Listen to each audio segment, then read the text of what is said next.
दौलत की असली खूबी ये है कि वो इंसान के पास हमेशा नहीं रहती और अगर रह जाए तो इंसान नहीं रहता।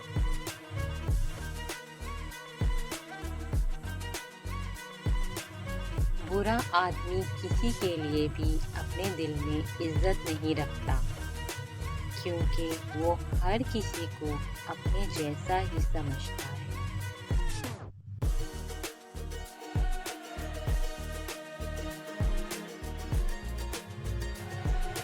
जल्दबाजी हमाकत है और ये इंसान की बदतरीन कमजोरी है।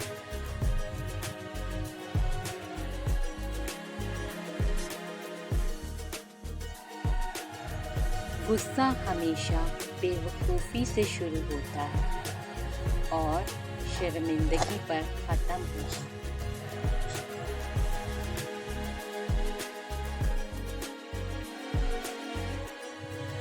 अक्लमंद बनना छोड़ दो, अक्लमंद बनना छोड़ दो, बहुत कुछ सीख जाओगे।